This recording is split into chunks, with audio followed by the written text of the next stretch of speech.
오늘은 요한복음 4장 말씀을 통해서 신자는 무엇을 먹고 사는가, 이런 제목으로 말씀을 나누겠습니다.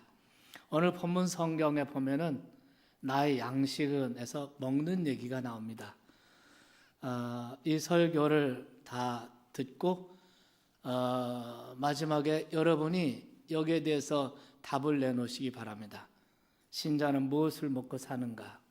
따라서 나는 무엇을 먹고 사는 존재인가? 또 존재가 되어야 하나 하는 것에 대해서 답을 찾기를 바라겠습니다.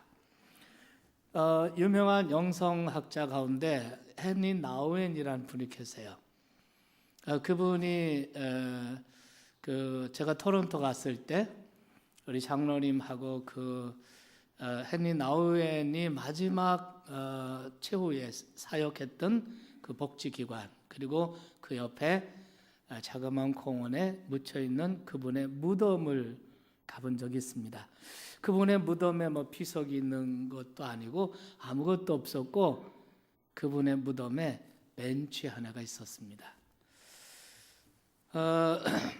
그 헨리 나우엔이 영국의 노틀담 대학에서 근무할 때 일입니다. 그는 예고도 없이 그 연구실로 찾아오는 사람들 때문에 자주 짜증이 나곤 했습니다. 그날도 예고 없이 일단의 사람들이 아침부터 연구실로 찾아왔습니다. 그래서 하루의 일정이 다 엉망이 된 겁니다. 그가 아주 기분이 나쁘고 마음이 언짢아서 인상을 구기고 교정을 걷고 있는데 그때 친구 교수 한 사람을 만나게 됩니다. 그가 묻습니다. 자네 몸이 안 좋은가? 얼굴이 많이 안 좋아 보이네. 이러니까 헨리가 그때 말을 합니다. 아침부터 찾아온 사람들 때문에 하루 일정이 엉망이 됐다네. 그러자 그 교수가 빙그레 웃으면서 이런 말을 했다고 합니다. 방해받는 것이 우리들의 일이라네. 이렇게 말했다고 합니다. 헨리 나우엔이 그 친구의 말을 곰곰이 생각하면서 크게 깨달았다는 것입니다. 그래서 그 후로는 그가 누군가가 예고 없이 자기를 찾아올 때 그때마다 하나님이 보내신 사람이다 라고 믿고 그를 기쁘게 맞아들였다고 합니다. 그렇게 믿고 그렇게 사람을 받아들이다 보니 그가 깨닫게 된 것이 있었습니다. 이게 바로 전도고 이게 바로 목회로구나. 그렇습니다. 하나님은 때때로 사람들을 통해서, 낯선 사람들을 통해서 우리가 짠 일정에 개입하시기도 하고 그 일정을 망가뜨려 놓기도 하십니다. 왜 그러실까요? 우리가 짠 일정보다 더 기맥히는 계획이 그분에게 있기 때문인 줄로 믿습니다.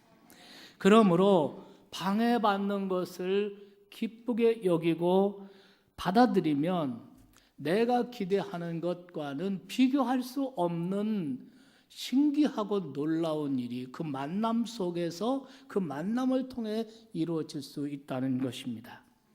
여러분, 일은 참 중요합니다.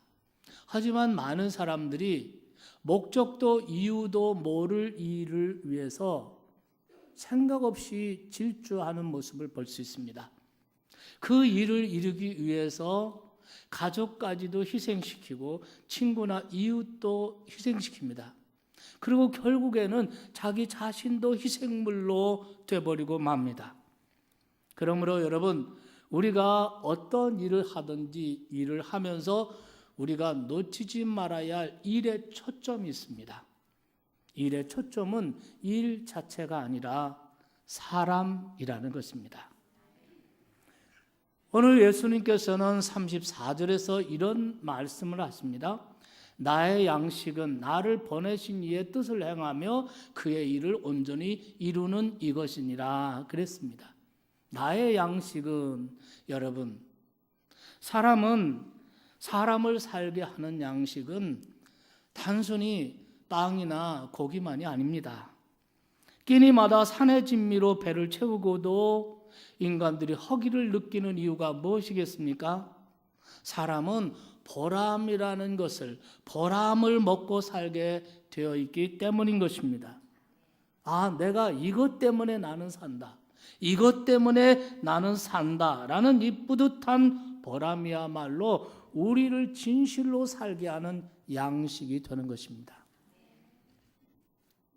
그래서 우리가 보람 있는 일을 하게 될 때 음식에 별로 신경 안 씁니다. 옷에 별로 신경 안 씁니다. 그러나 삶의 보람이 고갈될 때 우리는 더 맛있는 것이 어디 없을까 두리번거리게 됩니다. 왜냐하면 보람이 없어서 생긴 허기를 음식으로 채우려고 하는 것입니다. 그러나 어디 산의 진미로 그 허기가 채워지던가요? 그 포만감은 오히려 삶을 더 권태롭게 하지 않던가요? 그렇다면 여러분, 우리의 삶에 보람을 안겨주는 것은 무엇일까요? 여러분은 무엇을 통해 삶의 보람을 느끼십니까? 다른 방법으로 물어볼까요? 여러분은 무엇을 먹고 사십니까? 이 부분에 많은 사람들이 오답을 가지고 있습니다. 우리는 그 대답을 예수님에게서 찾아야 할 줄로 믿습니다. 예수님은 오늘 말씀하십니다. 34절에 나의 양식은 나를 보내신 이의 뜻을 행하고 그분의 일을 온전히 이루는 이것이니라 그랬습니다. 예수 그리스도를 이 땅에 보내신 성부 하나님의 뜻이 무엇이고 그분의 일이 무엇일까요? 35절 36절에서 예수님은 스스로 말씀을 하십니다. 35절 말씀을 보겠습니다.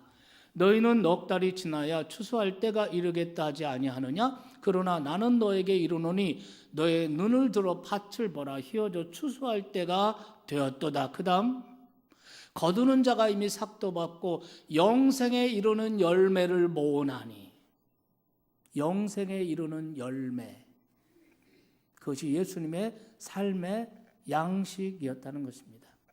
다시 말하면 예수님의 삶에 보람을 안겨주었던 일은 영생에 이르는 열매를 거두어 드리는 일이었다, 이런 얘기입니다. 다시 말하면 진심으로 한 사람 한 사람을 만나고 마음을 다해 귀 기울여 들어주고 함께 웃고 울어주면서 당신에게 있는 하나님의 사랑을 전해주는 것, 그로 하여금 하나님 안에서 영생에 이르게 하는 것, 그것이 예수님의 삶의 보람이었고 양식이었다는 것입니다. 그러므로 예수님에게 있어서 가장 중요한 것, 예수님에게 있어서 가장 중요한 것, 그것은 바로 사람이었습니다. 성부 하나님께서 당신에게 맡겨주신 일의 초점이 사람에게 있다는 사실을 그분은 분명히 아셨습니다. 성부 하나님의 최대 관심사가 한 사람 한 사람을 영생에 이르도록 하는 일에 있다는 것도 주님은 결코 잊지 않으셨습니다. 그러기에 그분에게 있어서 가장 중요한 관심사는 자신의 일정을 빠짐없이 소화하는 일에 있는 것이 아니라 자신의 세계 안으로 침범하여 들어오는 사람 하나하나를 전심을 다해서 만나고 그들에게 하나님의 사랑을 알게 해주는 것이었습니다. 헨리 나우엔의 친구 교수의 말대로 방해받는 것이 예수님의 삶의 본질이었다는 것입니다. 우리가 이 예수님의 생애를 기록한 복음서에 보면 예수님의 일정에, 예수님의 삶에 불쑥불쑥 튀어나오는 사람들이 있습니다. 나사렛 예수여 나를 불쌍히 여기소, 이런 사람도 있었고, 예수님의 소문이 퍼지자 그냥 각색병든 자, 귀신 들린 자, 또 고통당한 자, 장애인들, 수많은 사람들이 예수님을 찾아와 성경에 뭐라고 말씀? 예수께서 다 고치시니라. 할렐루야. 여러분, 이러한 삶은 누구에게나 해당되는 삶의 진실이라고 저는 믿습니다. 특별히 예수를 믿고 하나님의 자녀가 된 사람들, 예수를 배우고 예수의 제자로 살아가는 여러분과 나에게 이 삶의 진실은 정말 중요한 진리라고 저는 믿습니다.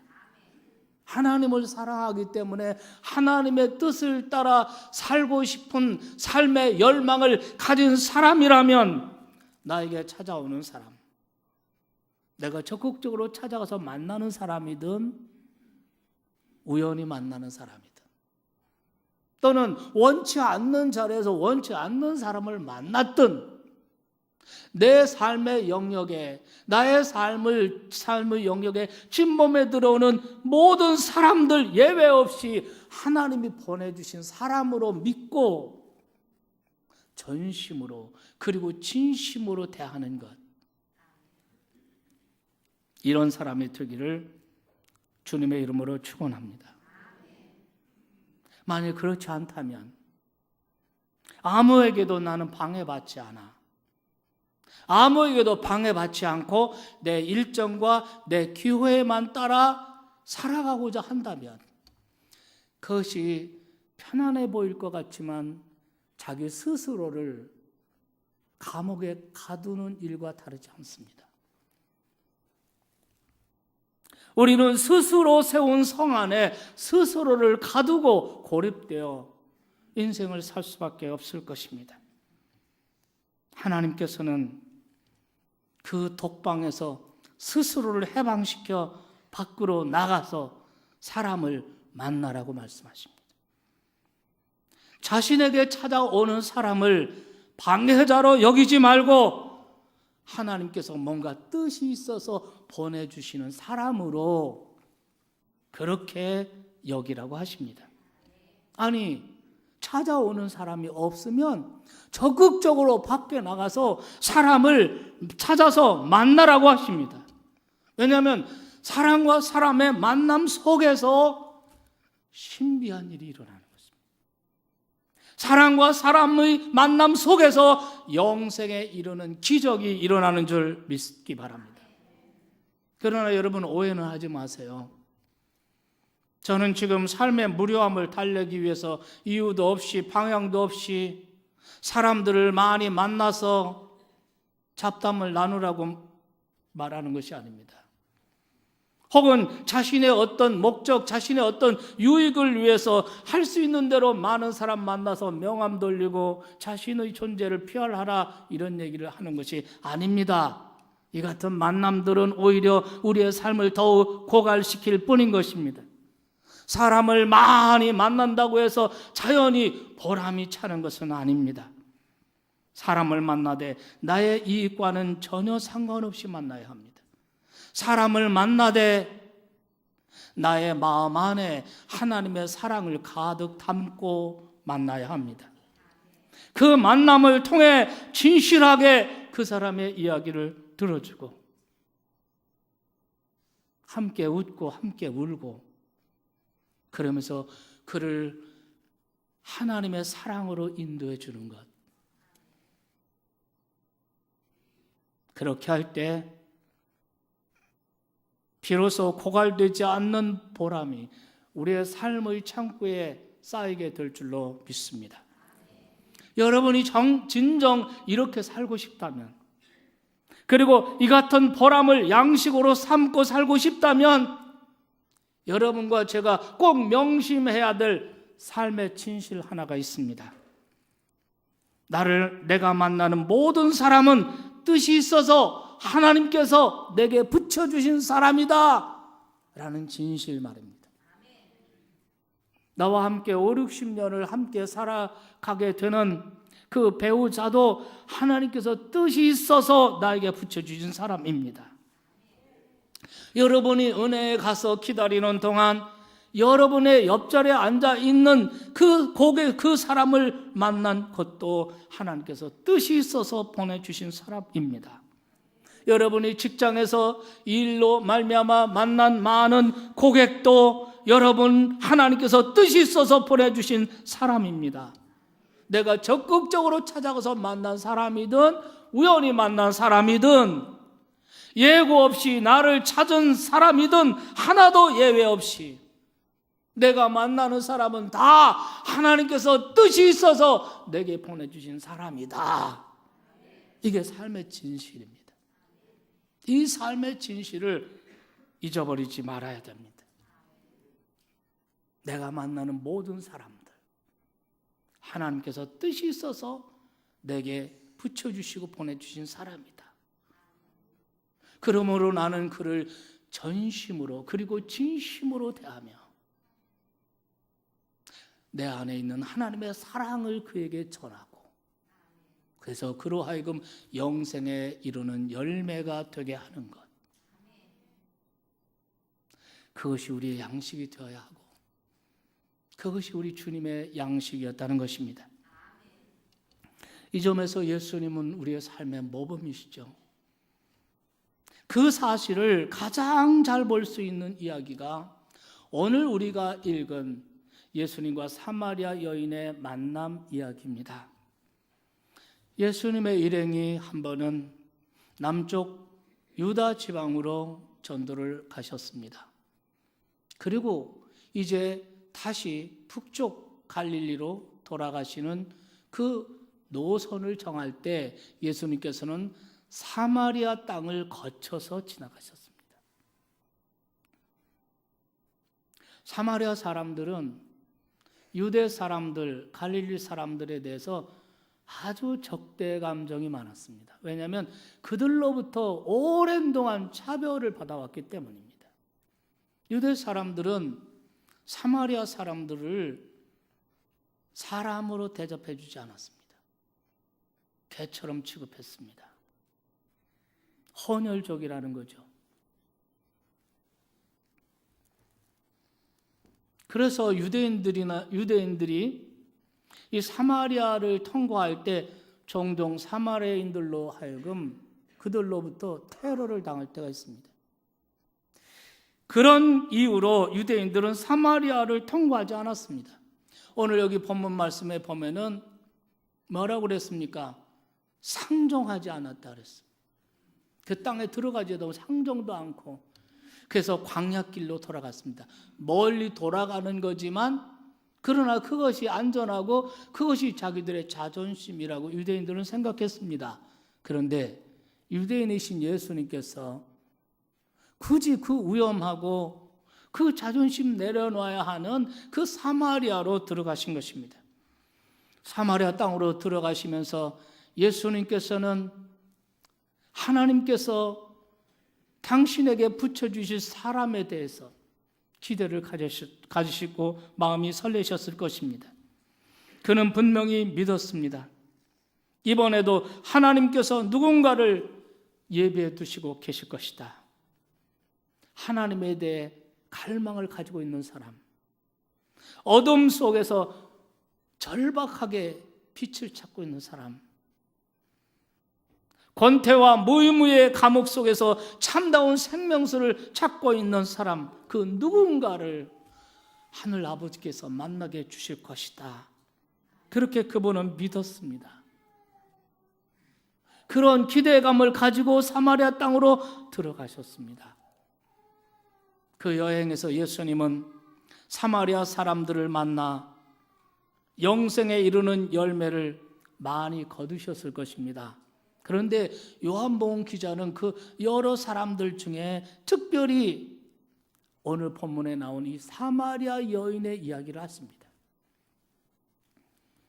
예수님의 일행이 사마리아 땅에 있는 수가라고 하는 마을에 들어가셨을 때 일입니다.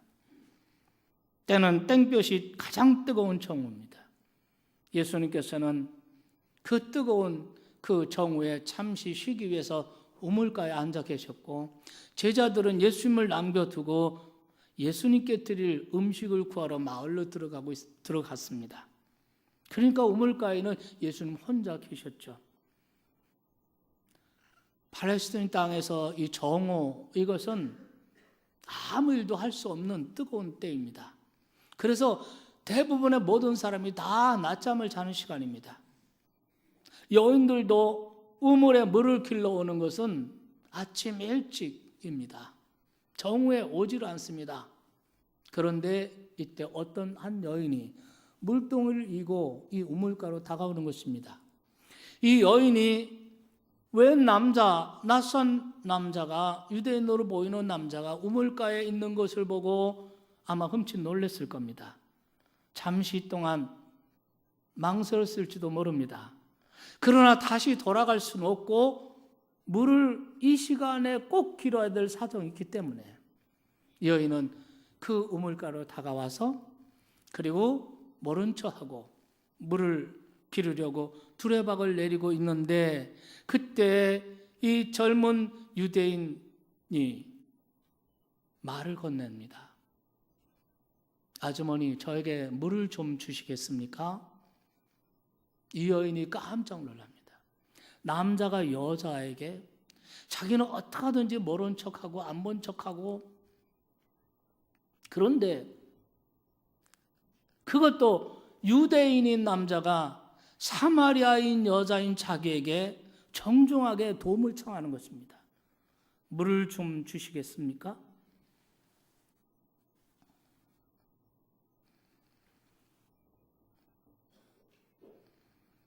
알고 보면 이 여인은 지금까지 사람 대접을 받지 못하고 산 사람이었습니다.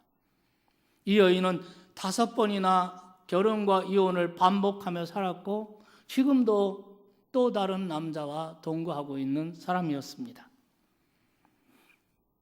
이 같은 이력으로 인해서 그 동네 사람뿐만 아니라 역사적으로 수많은 세월 동안 이 사마리아 여자, 부정한 여자, 정말 섹스 광과 같은 여자, 자기 뜨거운 정욕을 채우기 위해서 여러 남자를 전전한 여자, 이렇게 보여왔습니다. 그러나 여러분, 그 당시에 여성의 인권, 여성의 지유를 생각할 때 꼭 그렇게만 생각할 수 없다고 생각이 듭니다. 이 여자는 5명의 남자를 갈아치운 여자라고 보기보다 5명의 남자로부터 5번이나 버림받은 여자, 이것이 이 정황에 더 맞을 것 같습니다. 어쨌거나 그 여인은 그 지역에서 질 나쁜 여인, 재수없는 여인, 그렇게 알려져 있었습니다. 그래서 사람들마다 곱지 않은 시선으로 그 여인을 보았습니다. 뜨거운 정오에 우물가로 나왔다는 것, 그것도 동네 사람들의 그 시선을 피하기 위해서였습니다. 이렇게 그 여인은 아무에게도 사람 대접 받지 못하고 살았던 기피하는 그런 여인이었습니다.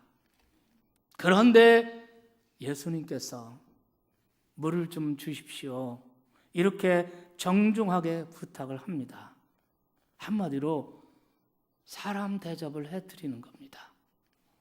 유대인들로부터 개처럼 취급받고 있던 이 사마리아 여인, 그것도 소행이 좋지 못해서 모두들 기피하는 재수없는 여자, 이 여인에게 예수님께서는 정중하게 부탁을 하는 것입니다. 예수님께서 이 여인이 어떻게 산 여자인지 몰라서 그러셨을까요? 우리가 성경을 쭉 읽어보면 예수님은 이 여인의 과거와 현재를 환히 꿰뚫어 보십니다. 그 여인의 숨겨진 문제들을 몰라서 사람 대접해 준 것이 아니라 그것을 아시기에 더욱 그를 존중히 여기고 그를 친근하게 대우하신 것입니다. 여러분, 왜 그렇게 하셨을까요? 그것은 그분이 믿고 따랐던 삶의 진실 때문입니다. 자신이 만나는 사람은 누구나 성부 하나님께서 영생에 이르는 열매로 만들기 위해 나에게 붙여주신 사람이라는 진실 말이죠. 그래서 그 여인을 볼 때 예수님의 마음에는 이 여자는 부정한 여자구나, 이 여자는 재수없는 여자야, 이런 식으로 보지 않았습니다. 남자야 여자 이런 생각으로도 보지 않았습니다. 예수님이 그 여인의 모습을, 그 여인을 볼 때 예수님의 마음에는 하나님이 보내주신 사람, 하나님이 보내주신 사람이라는 생각이 전부였습니다. 그분은 그 여인의 겉모습과 함께 그 여인의 내면의 갈증을 보았습니다. 사랑하는 사람들로부터 거듭 버림받고 깊고 깊게 패인 그 참 사랑에 대한 갈증이 이 여인의 마음에 있는 것을 예수님은 보셨습니다.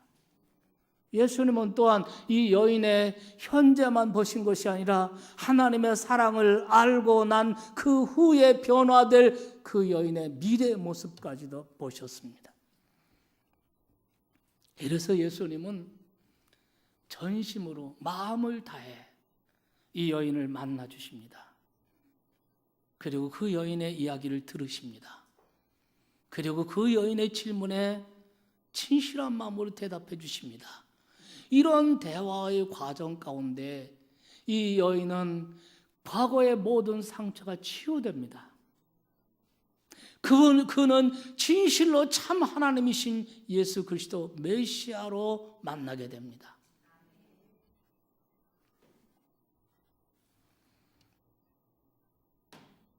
그래서 그녀는 자신의 속마음을 다 내놓지 않습니까?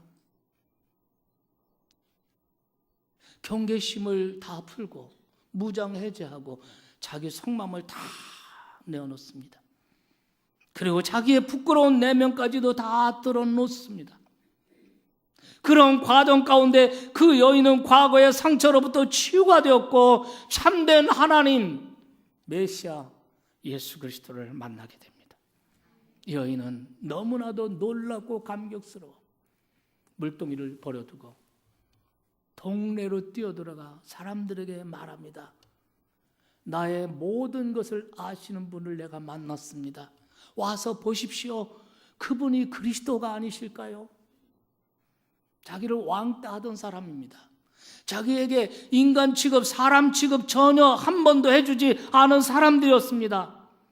하지만 이제는 그것이 더 이상 문제가 되지 않았습니다. 이 여인은 자신이 경험한 이 놀라운 경험을 그들에게, 다른 사람에게 알리고 싶었습니다. 놀라운 변화입니다. 그녀는 전혀 새로운 사람으로 변한 것입니다. 버림받고 왕따당하고 외면당하고 멸시받던 여인이 예수 그리스도 안에서 하나님을 만나 영생에 이르는 열매가 되었습니다. 자신을 버리고 외면하고 멸시하던 사람들에게 찾아가서 그들도 영생에 이르는 열매가 되라고 전도하고 있는 것입니다. 이 사건 이후로 그 여인은 더 이상 사람들의 눈을 피해 다니지 않았을 것입니다. 더 이상 남자들의 사랑에 목숨 걸지 않았을 것입니다. 더 이상 사람들로부터 버림받는 것 두려워하지 않았을 것입니다. 내가 하나님께 받아들여졌고 하나님의 사랑을 받는 영생에 이르는 열매가 되었음을 알기에 더 이상 다른 사랑이 그녀에게 필요하지 않았습니다. 그 여인은 모든 것을 가진 사람처럼 살았을 것입니다. 자신만이 아니라 다른 사람들까지도 그 같은 삶에 이르도록 도왔을 것입니다. 한 여인의 인생이 완전히 바뀐 것입니다. 뭐 때문입니까? 예수님. 그 예수님이 모든 나쁜 평판 듣는 이 여자 하나님이 보내주신 사람으로 믿었기 때문에, 그래서 전심을 다해서 그 여인을 대해주었기 때문에 일어난 기적입니다. 저는 이 같은 일이 예수를 믿고 구원받은 저와 여러분을 통해서도 이와 같은 일이 일어날 수 있다고 저는 믿습니다. 사람 사이에서 일어나는 기적은 사람이 만들어내는 것이 아니라 하나님의 성령께서 만들어내는 것입니다. 내가 만나는 사람이 어떤 사람이든 내가 만나는 사람을 하나님이 내게 붙여준 사람이라고 믿고 내가 그 사람에게 할 수 있는 최선을 다하면 하나님께서는 나의 그 관심, 나의 사랑, 나의 그 행동을 통해서 그 사람에게 기적이 일어나게 하십니다. 그 사람이 영생에 이르는 열매가 되게 하십니다. 나로서는 꿈도 꾸어보지 못한 신기한 일이 일어나는 줄 믿으시기 바랍니다. 그것이 오늘 이 본문 성경, 오늘 우리가 읽은 예수님과 사마리아 여인과의 만남을 통해 우리가 깨닫게 되는 중요한 진리 가운데 하나인 줄로 믿습니다. 사랑하는 성도 여러분, 우리 각자 한번 우리 삶을 돌아보십시다. 길지도 않지만 짧다고 할 수 없는 우리의 인생 여정에서 누구에겐가 진실한 삶의 돌파구를 열어주는 일에 쓰임받아 본 적이 있으십니까? 우리는 과연 나 자신의 선입과 상관없이 누군가를 마음을 다해 대해준 적이 있습니까? 아무 조건 없이 그 사람이 오직 사람이라는 하나의 이유만으로 진실하게 대하고 마음을 다해 귀담아 들어준 적이 있습니까?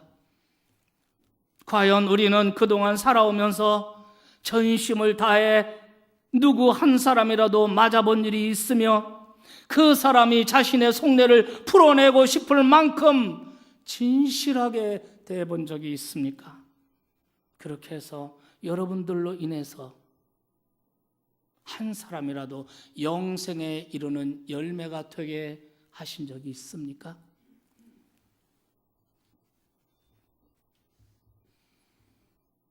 사실 우리의 본성은 자꾸 반대로 가려고 합니다. 진실을 말하자면 저는 요즘도 매일 이 문제와 씨름을 합니다. 사람보다 일을 우선할 때가 많습니다.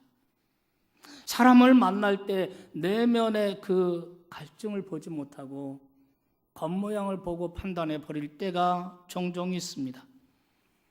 그래서 요즘도 하나님께서 주신 고귀한 만남의 기회들을 흘려보낼 때가 있습니다. 그래서 매일 무릎 꿇습니다. 그래서 매일 주님의 은총을 구합니다. 사랑하는 여러분, 이 사순절 특세를 시작하면서 정말 말씀과 기도 안에서 우리 자신 한번 돌아볼 수 있는 시간이 됐으면 좋겠습니다. 이번 사순절 기간 동안 말씀과 기도에 집중하면서 내가 전도해야 할 사람, 하나님께서 내 삶의 영역에 보내주신 사람들, 그들 가운데 정말 절실하게 주가 필요한 사람들, 그 사람들을 여러분의 가슴에 품으시기 바랍니다. 그리고 그 사람들을 위하여 기도하고 그 사람들을 적극적으로 만나시기 바랍니다.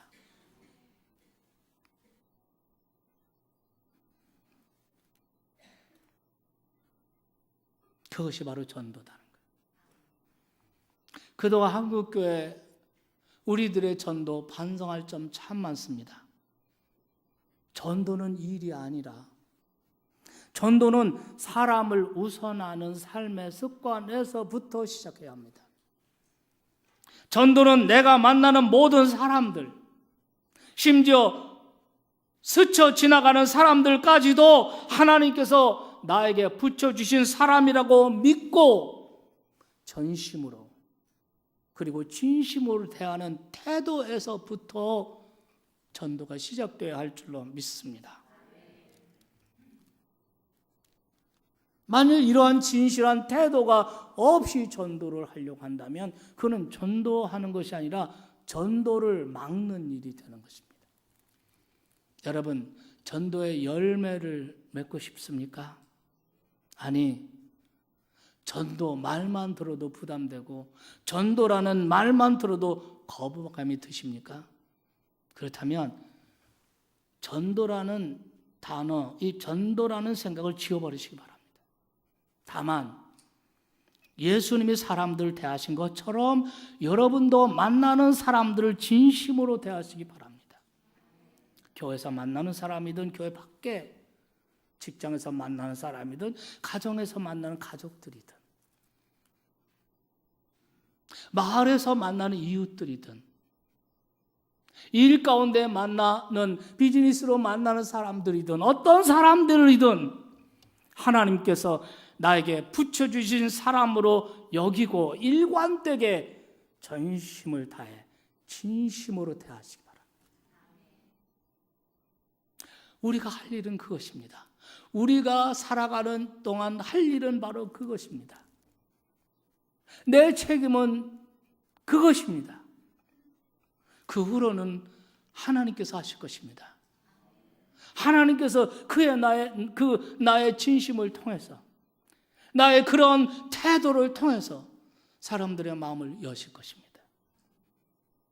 하나님의 성령께서 그들을 하나님의 사랑으로 이끌고 영생에 이르는 열매로 하나님께서 거두어 들이실 것입니다. 전도 부담되십니까? 전도 왠지 거부감이 드십니까? 다 내려놓으세요. 그냥 예수님이 사람을 대하실 때처럼 한 사람 한 사람을 진심으로 대하세요. 여러분도 예배를 마치고 나가면 오늘도 많은 사람 만날 거예요. 내일 월요일 날 출근하면서 여러분 길에서도 만나고 직장에서도 만난 사람 만날 거예요. 특별히 우리의 삶의 영역 속에 하나님께서 많은 사람들을 붙여주셨습니다. 가장 가깝게 이루는 배우자, 부모님, 형제들, 친구들, 동료들 많이 붙여주셨지 않습니까? 그 사람들은 뭔가 하나님의 뜻이 계셔서 나에게 붙여준 사람이에요. 방해꾼으로 여기지 말고 짐으로 부담스럽게 여기지 마시고 하나님이 내게 맡겨주고 하나님이 내게 붙여주신 사람이라는 것을 기억하시고 가족이든 친구든 이웃든 동료든 전심을 다해 진심으로 한 사람 한 사람을 만나고 믿습니까? 마음을 다해 귀 기울여 들어주고 함께 울고 함께 웃고 그러면서 내 안에 있는 하나님의 사랑을 전해주는 것. 그래서 그로 하여금 영생에 이르는 열매가 되게 하는 것. 그것이 우리의 양식이 되어야 할 줄로 믿습니다. 하나님의 성령께서 오늘 아침 저와 여러분 모두에게 함께 하셔서 이 삶의 진실에 늘 깨어 사시게 되기를 바랍니다. 우리 각자, 여러분 각자가 영생에 이르는 열매로 무르익어 가면서 동시에 다른 사람을 영생에 이르는 열매가 되게 하는 일에 여러분이 쓰임받기를 바랍니다. 여러분을 진실로 살게 하는 양식은 이것입니다. 여러분을 진실로 살게 하는 이 양식이 여러분의 인생 창고에 가득하시기를 주님의 이름으로 축원합니다.